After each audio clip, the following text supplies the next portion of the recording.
इसका आदेश उत्तर प्रदेश मुख्यमंत्री की तरफ से आया कि चंद्रशेखर को वहां नहीं जाने देना, क्योंकि चंद्रशेखर अगर वहां जाएगा तो होगा क्या, उस परिवार में बल पैदा होगा। और ऐसा क्या है उस गांव में जिसको छिपाया जा रहा है? लड़की का भाई बयान दे रहा है, लड़की के पिता रो रहे हैं।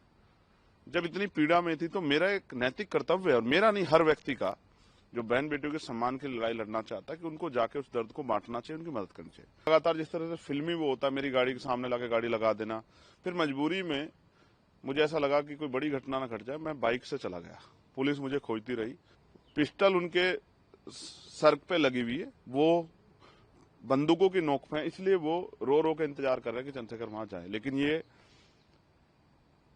गूंगी, बहरी और तानाशाही सरकार नहीं चाहती कि चंद्रशेखर जाके उन परिवारों की आवाज उठाए। देखिए, मामला तो इतना जघन्य है कि अगर कोई वास्तविकता में उस दर्द को महसूस करे तो वो रो पड़ेगा। इतना दर्दनाक है कि एक माँ जो, क्योंकि माँ और पिता एक ऐसा रिश्ता है, बच्चों के लिए वो सुरक्षा कवच होते हैं, छाया होते हैं, हीरो होता है पिता और माँ ना। वो उनके लिए कुछ भी कर सकते हैं। बेटा पिता से कोई डिमांड कर देता है और पिता उसको पूरी कर देते हैं। कहां से करते हैं, कैसे करते हैं? अपना जूता नहीं खरीदते, जरूरत के समय अपनी जैकेट नहीं खरीदते और आवश्यकता सामान नहीं खरीदते, लेकिन करते हैं। उस बेटी को कुछ दरिंदे उठा के ले जाने की कोशिश कर रहे थे, उसकी असहमति के कारण, असहमति के बावजूद।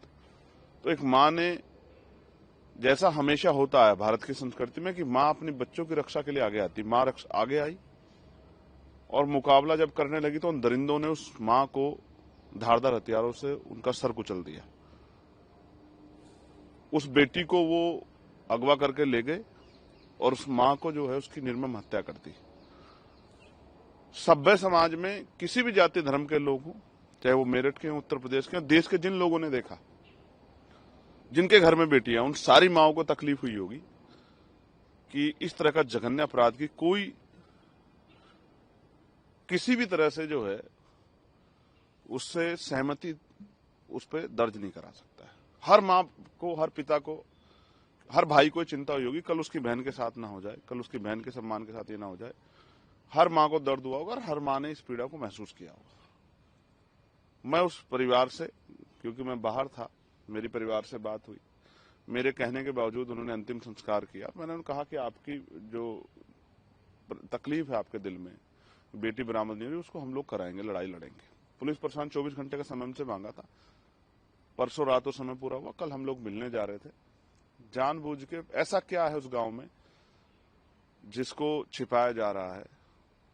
लड़की का भाई बयान दे रहा है, लड़की के पिता रो रहे हैं। जब इतनी पीड़ा में थी तो मेरा एक नैतिक कर्तव्य है, और मेरा नहीं, हर व्यक्ति का जो बहन बेटियों के सम्मान की लड़ाई लड़ना चाहता है, कि उनको जाके उस दर्द को बांटना चाहिए, उनकी मदद करनी चाहिए। मैं अपने कर्तव्य को पूरा करने जा रहा था, मुझे गाजियाबाद में रोक लिया गया, फिर मुझे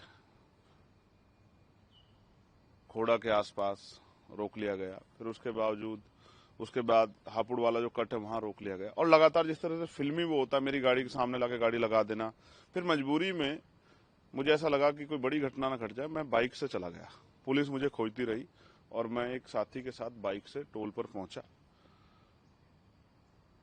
मेरी समझ में नहीं आ रहा है कि उत्तर प्रदेश में ऐसा क्या हुआ है कि एक चुनावा सांसद अपने परिवार से नहीं मिल सकता, जिसमें परिवार ही डिमांड कर रहा है। क्योंकि रात मेरी उनसे वीडियो कॉल पे बात हुई, वो रो रहे थे कि आपको आना पड़ेगा, आपको आना पड़ेगा। वो भय के साए में, मैं गारंटी दे कह सकता हूं, उनके पिस्टल उनके सर पे लगी हुई है, वो बंदूकों की नोक पे है, इसलिए वो रो रो के इंतजार कर रहे हैं कि चंद्रशेखर वहां जाए। लेकिन ये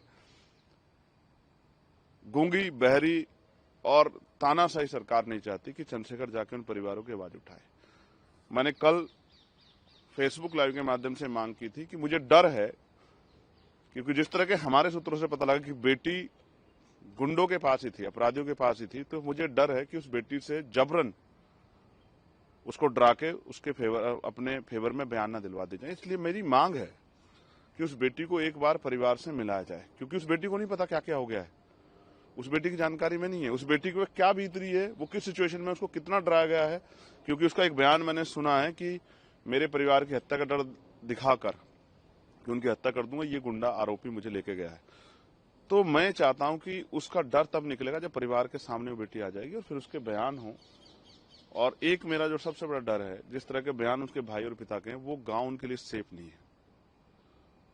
मैं सरकार से मांग करता हूं कि उनको शहर में, क्योंकि उस डर के साए में ना वो कानूनी लड़ाई लड़ पाएंगे और ना ही इस अपमान के साथ वो वहां रह पाएंगे। क्योंकि कल वो मुझसे कह रहे थे, उनका भाई मुझसे रात वीडियो कॉल पे कह रहा था कि माँ तो मारती है, आप माँ को तो नहीं देख पाए, लेकिन पिता को भी मार देंगे, आप आ जाओ। इसलिए मैं चाहता हूं कि मैं मुख्यमंत्री योगी आदित्यनाथ से मांग करता हूं, ठाकुर योगी आदित्यनाथ जी से मांग करता हूं कि वो उस परिवार को सुरक्षित करने के लिए, अगर वास्तविकता में उनके अंदर इतना सा भी न्याय का चरित्र है, तो उसको वहां से गांव से निकाल के उस जातंकवादी, उस जातीय ईर्षा से भरे गांव से निकाल के उस परिवार को मेरठ में एक मकान रहने की व्यवस्था करा दे, जिससे कि वो परिवार अपनी आगे की लड़ाई लड़ सके। तो आप क्या चाहूंगा, जब तक मैं अपने परिवार से नहीं मिलूंगा, उनके हालात नहीं जानूंगा। मैं यही समझने की कोशिश कर रहा था कि वहां मीडिया को बैन कर दिया जाने से रोक दिया। क्यों रोक रही थी? पुलिस क्या कर रही थी? क्या कुछ नहीं है उनके पास कहने को। ऐसा लगता है कि मुख्यमंत्री ने उनको आदेश दिया, क्योंकि सिर्फ मेरठ की पुलिस नहीं थी, सहारनपुर की पुलिस, गाजियाबाद की पुलिस, जिस रास्ते से मैं जा सकता था वहां की पुलिस सक्रिय थी मुझे रोकने के लिए। इसका मतलब मेरठ नहीं था, सिर्फ डिस्ट्रिक्ट मेरठ नहीं था। इसका आदेश उत्तर प्रदेश मुख्यमंत्री की तरफ से आया कि चंद्रशेखर को वहां नहीं जाने देना, क्योंकि चंद्रशेखर अगर वहां जाएगा तो होगा क्या, उस परिवार में बल पैदा होगा और वो अपनी बात को मजबूती से कह पाएगा, अपनी लड़ाई को मजबूत लड़ पाएगा। और सरकार नहीं चाहती कि कमजोर वर्गों में दलित, पिछड़े, मुसलमान अपनी लड़ाई को मजबूत लड़ सके। वो उनको दबा डराकर, यानी कि हम आपको मारेंगे भी और रोने नहीं देंगे, इस तरह की तानाशाही। मीडिया को क्यों नहीं जाने दे रहे हो? क्या छिपाना चाह रहे हो? बीजेपी के नेता तो कल भी वहां गए हैं, तो ऐसा क्या था कि एक चुनावा सांसद वहां नहीं जा सकता?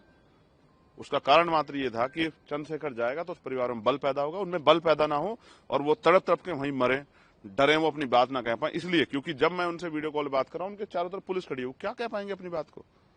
आप समझिए हालात क्या। वो मेरे साथ 2 मिनट बैठ के अपनी बात कहते, मैं उनकी बात को सुन के मीडिया के सामने अपनी बात को रखता, प्रशांत सवाल करता। इसलिए मैंने कल भी मांग की थी अधिकारियों से कि उस परिवार की सुरक्षा सुनिश्चित की जाए, और मैं पुनः मांग कर रहा हूं, वो परिवार वहां सुरक्षित नहीं है। उस परिवार को वहां से निकालकर शहर में कहीं जो है उचित रहने की व्यवस्था कराई जाए, उनको मकान दिया जाए, आवास दिया जाए और उनको सुरक्षा दी जाए।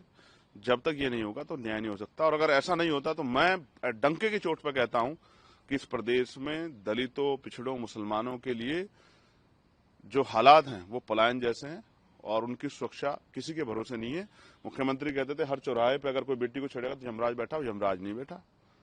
गुंडों को संरक्षण करने वाले सरकारी नेता और उनके आगे मजबूर, जिस खाकी का हम लोग दिल से सम्मान करते हैं, वो खाकी मैंने मजबूर कल देखी।